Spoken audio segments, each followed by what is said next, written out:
We're going to be streaming in the Facebook group.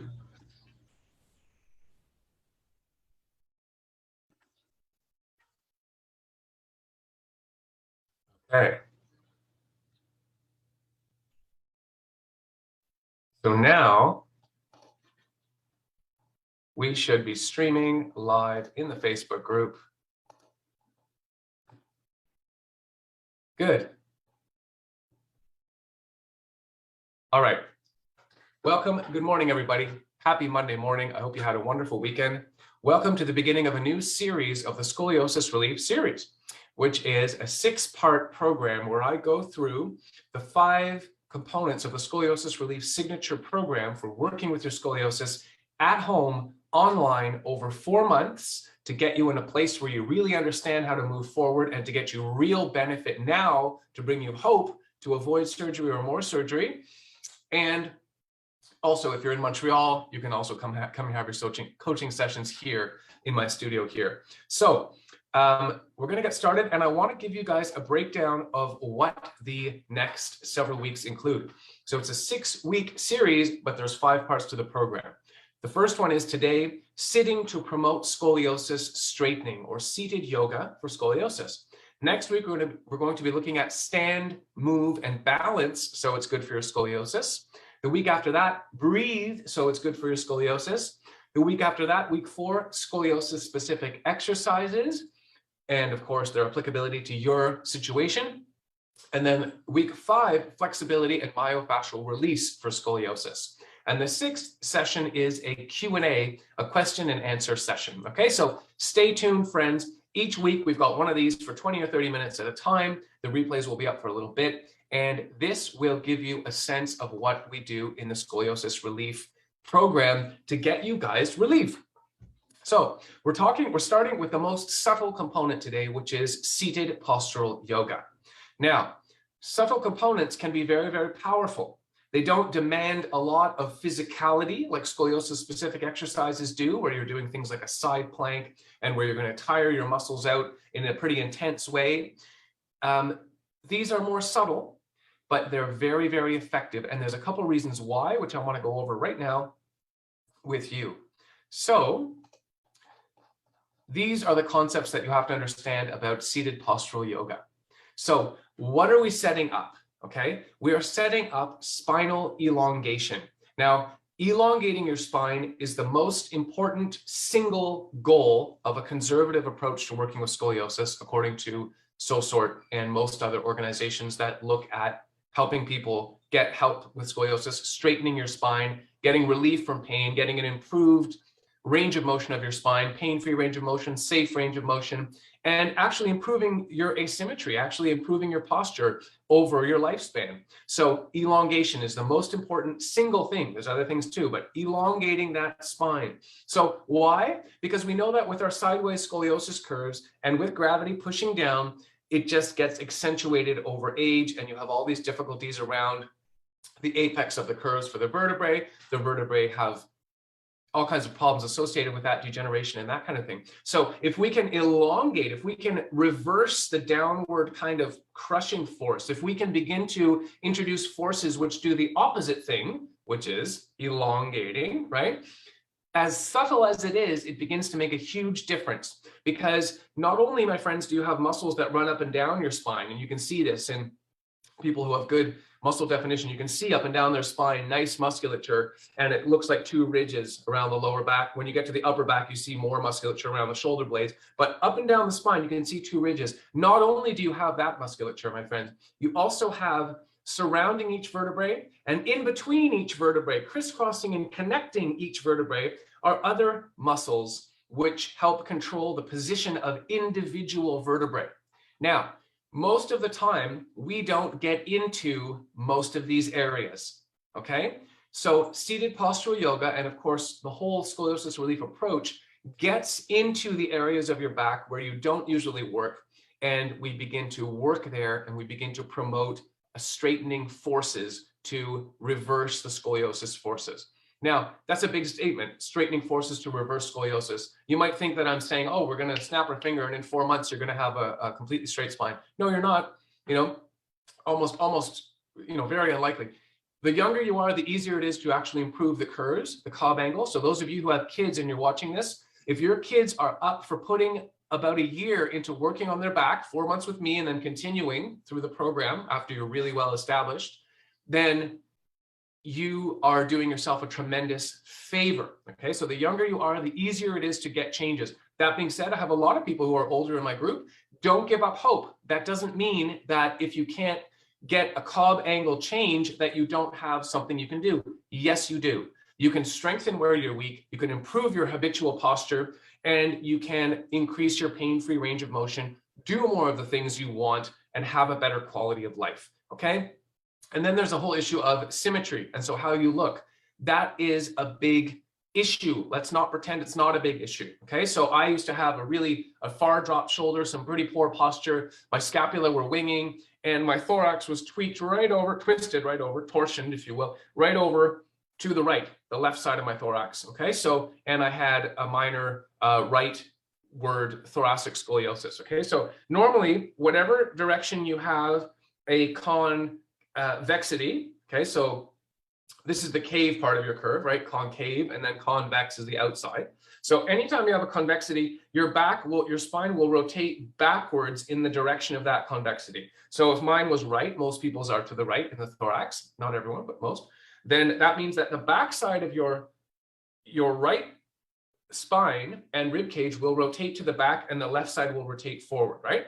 So surgery was recommended to reposition my thorax, section it through here, reposition the ribs, and have an improved posture. My parents didn't go for it. They said to me, if you work on your back, you can improve it yourself. Both of them were heavily into posture yoga. My mother was a pretty serious gymnast. So they both had some serious experience with working with their bodies. And so when I was 16, I decided to get serious about it. And what we're going to look at today was the first thing that I began to do that really made a big impact on my spine and helped me derotate my rib cage, improve the position, the habitual positions of my shoulders regarding asymmetry, and get that relief. So spinal elongation. Then we're going to look at improved hip and shoulder placement to frame the spine. Okay, so again, touching on asymmetry. So depending on how your scoliosis is, you perhaps have quite a lot of difference between your two shoulders and in the hips as well. So we're going to frame that beautiful spine with our hips down below and our shoulders up at top. Then we're going to talk about abdominal breathing. So that activates the parasympathetic nervous system. Okay, so that's the rest, digest, and recover functions of your nervous system. It also removes stress hormones from the blood, so cortisol, this kind of thing. So it helps you to reduce your risk of other illness as well. To just bring in abdominal breathing helps your whole physiology on a number of levels. A lot of research to show this, okay? So we're going to talk about that. Remember, breathing is one of the components of the scoliosis relief program, and today we're going to look at how it fits into your seated postural yoga. And then we're going to look at stillness. So why stillness?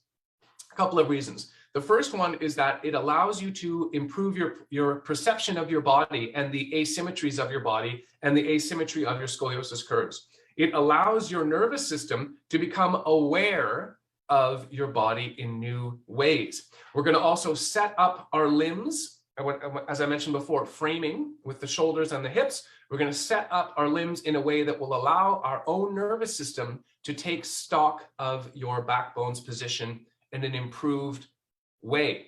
Okay, so the sum of the parts is that this is the perfect position to, one, allow your body to become aware of what you need to improve and begin to improve it. Okay, so as you sit still and as you tire, the places where you tire are the places where you're weak, and those are the places that are going to become stronger over time and allow you to hold your spine in an improved position with improved strength and control. Okay, and then the second reason that it is the perfect position is that it allows us to consolidate exercise effects from other practices we do. So that means that when you've done some scoliosis specific exercise that's pretty intense maybe, and you're tired, or you've done some flexibility and myofascial release, you've loosened up but you're sore a little bit, when you put yourself into this position, it is going to allow your body to bring all these different effects together and work with them better. So this is a position that allows your nervous system not only to become aware of your body, but also to work on your body in an ideal way. So that being said, we are going to jump into the posture now. Remember that, generally speaking, sitting on a chair for long periods of time is bad for us. Most people have jobs where we sit on a chair all day long and our spine is just sort of collapsing, and we are not really able to put our body in an improved position. I'm going to show you today how you can improve your position for brief periods of time during the day. I say brief periods because we're not going to be doing this for a very long time. I wouldn't expect that any of you would do this for a very long time at any one time, but you can do it now and again. And you can also bring it into your activities of daily living, such as sitting at the chair, at the dinner table, etc. Okay, so let's start off with the chair. Let me just pull up my notes here. All right, so let's take the chair. Okay, so I'm going to put my chair right here so you can see this, and I'm going to go over what you need to do to set up this posture. Now, keep in mind that in the scoliosis relief program, I work with you one-on-one or with your family, right? You can have as many people as you want. I also collaborate with physiotherapists and doctors and everyone else who's working with you. It's my pleasure to do that, to get you the best results possible. But the bottom line is, even if you're doing this with your parents, right? If this is for your kid, or even if you're doing this and you have a spouse helping you, anyone can be involved in what we do together to make it work better and also to ask questions and understand things better. But the bottom line is you're getting help from me in a very personal way. Okay, so first thing you're going to do is that you need to have a seat. Excuse me. You need to have a seat where, when you sit down, the ends of your thighs at your hips, right about here, are higher than the ends of your thighs at your knees. Okay, so this is our first criteria for gaining the leverage that we need to sit well. So we're going to sit down. I'm going to put my feet under my knees approximately. I spread my knees apart a little bit to make it a little bit more stable. And I've set up my seat with my nice firm wool blanket here so that the ends of my thighs at my hips are a little higher than those at my knees. Now that allows me leverage where I can sit upright and I don't have to use my abdomen. So if you want to try what this would be like when you're not sitting a little bit higher, go do this in the couch when you're sort of sitting down and you're squished down on the couch and the knees are up, and then try and sit upright. What will happen is you'll see that your abs start to work really hard. Now, we do want abdominal strength and we do want core strength, but that's not what we're developing when we're doing seated yoga, okay? Instead, we need to have it free of tension so we can practice our abdominal breathing. So let's go right now, friends, and we're going to put a hand on the chest and another hand on the stomach. And when you inhale, I want you to see what expands. So every time you inhale, you're bringing in air into your lungs. And so naturally, there is some kind of expansion, right? You're filling your lungs as if you're filling balloons. And when we talk about breathing, you can have chest breathing or you can have an abdominal breathing. And oftentimes, it's a little bit of both. When you're really out of breath, you're going to open up your thorax. That's fine, okay? Let your breathing be as it is. I want you to just notice it right now. Do you tend to expand your chest? Do you tend to expand your abdomen? A little bit of both. Let's talk a little bit about what that means. If you only breathe in your chest, okay, and your breathing is quick and shallow, then you're not getting as much of a gaseous exchange as you should be in your cardiovascular system, okay? So, and you'll notice that the less you sleep, the more nervous you are, upset we are, the breathing tends to become shallow and quick. The more calm we are, the breathing tends to become deeper, slower, and it tends to come to the abdomen. So if any of you have seen babies recently or have a baby, you'll notice that babies only do abdominal breathing. Their tummy just goes out, and it goes out a lot. And they just breathe in, they naturally breathe deep. They don't have any anxiety yet, typically. Okay, so breathing in the abdominal area. So I'm doing this with my hands to show you that your abdomen will expand when you take a deeper breath, because when you fill your lungs all the way, the diaphragm pushes down, and that allows that abdominal breathing. So let's introduce that abdominal breathing. Now, on this basis of a nice upright position, nice leverage, abdominal breathing, we're going to bring our shoulders up, back, and down gently, and then hold them there with a small muscular effort, as if you're holding them from the front of your collarbones. Okay, you can sort of think of it like it's a coat hanger and you're hanging them from the front of your collarbones. And then you're going to tuck in your chin about 1/2 inch to gently elongate and straighten the vertebrae of your neck. Okay, and then on this base of support, you can either sit right here, you can put your hands, just rest them on your thighs for now. And you can just sit here, and we're just going to try this nice upright posture. If you want to, you can experiment with tilting very slightly forward at the waist. And that's going to transfer the effort of holding up your back to the muscles of your back and allow them to work in a way that they don't usually work. And it's not very hard work. Okay, chin is slightly in, gentle elongation. Now, I want you to hold this position for a minute. So stay there, and I'm going to time this for a minute. What many of you will notice is that this is new, and what you're feeling in your body is new, is different, is a little bit awkward, is perhaps a little bit uncomfortable. All of that is okay.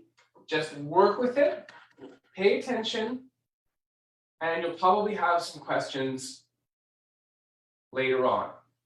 Okay, so we're just going to sit here for another 40 seconds.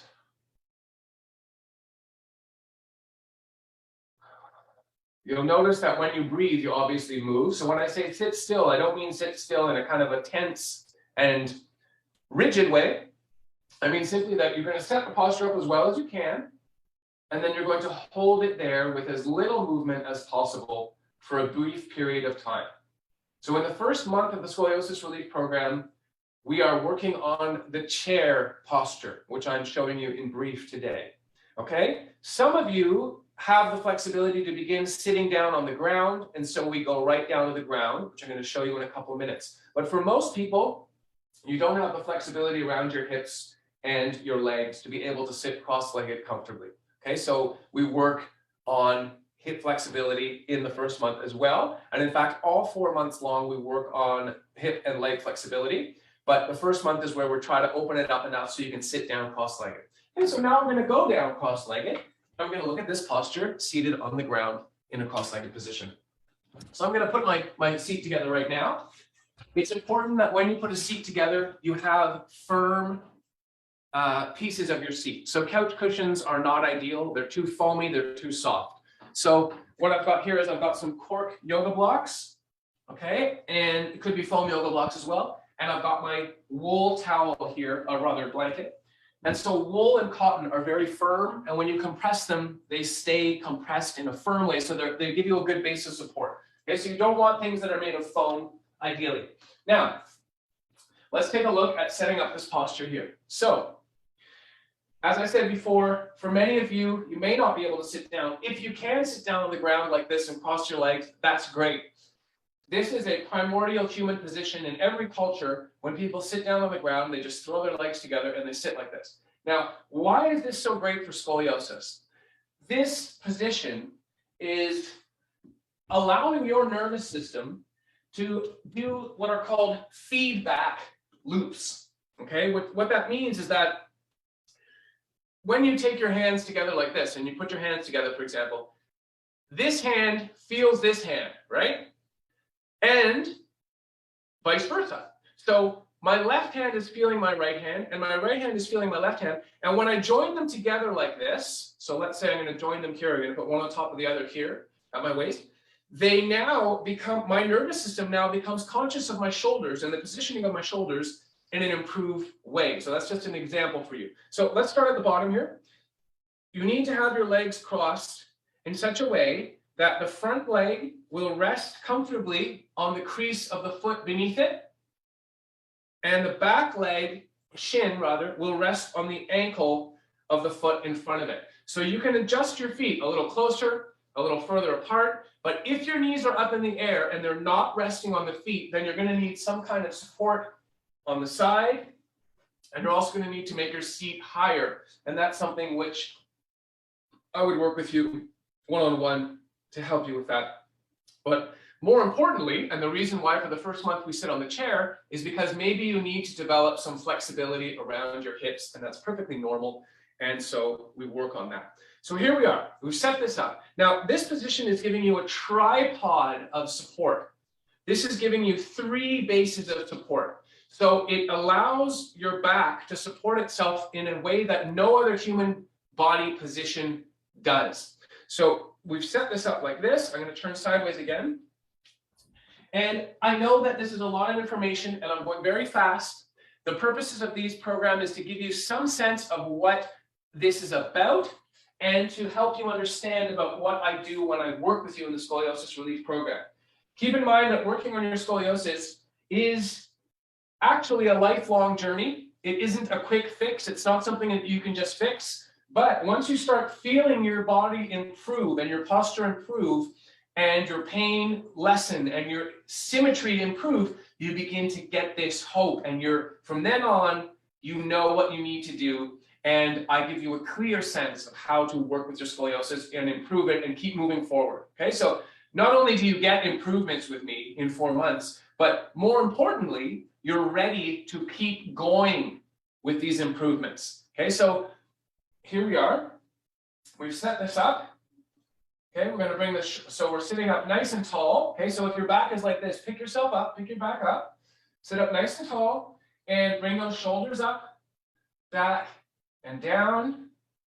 Okay, suspending them there, chin in maybe a ½ an inch to elongate the spine. And lo and behold, your chest will have opened up a little bit and you'll feel that you've got an elongation happening all the way up and down your back because you do. I'm going to put my hands here on my legs and we're going to tilt ever so slightly forward from the waist, not bending like this, straighten back and tilting a little bit forward.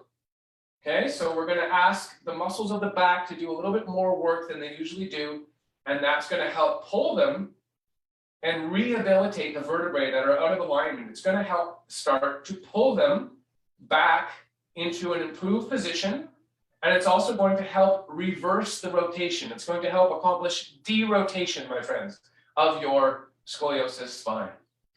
So here we are. We're going to sit here. Practice that nice abdominal breathing. I'm going to put my hands together now and just rest them here on my pants here. You can put a cushion there as well.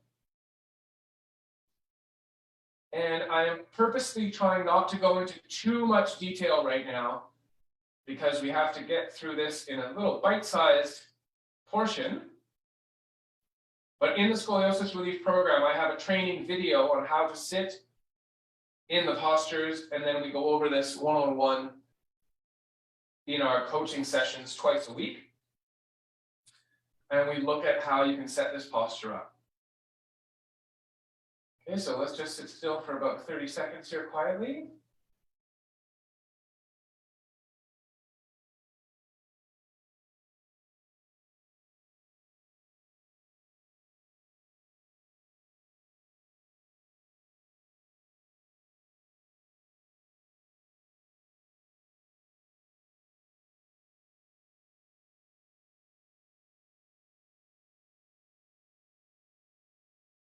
And then we'll just relax. Now, before I mentioned that setting up your hands, touching improves your proprioception, improves your feedback, improves your nervous system's awareness of your spine. Same thing is true for the legs. So once you set up that cross-legged position on the ground, your legs are now, your hips and legs are framing a base of support for your back, which is a really integrated base of support.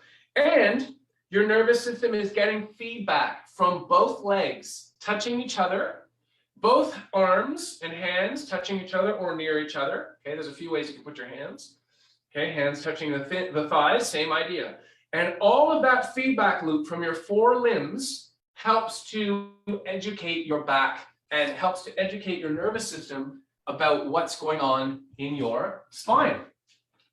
Okay, so that is a brief introduction to seated postural yoga in the scoliosis relief program. Friends, it's quite subtle, but it's very, very powerful. And the more time you sit in it and the more comfortable you get sitting in it, the more you become aware of your posture and the more your posture begins to improve itself. Okay, so let me check if there's any questions real quick here in the Facebook group.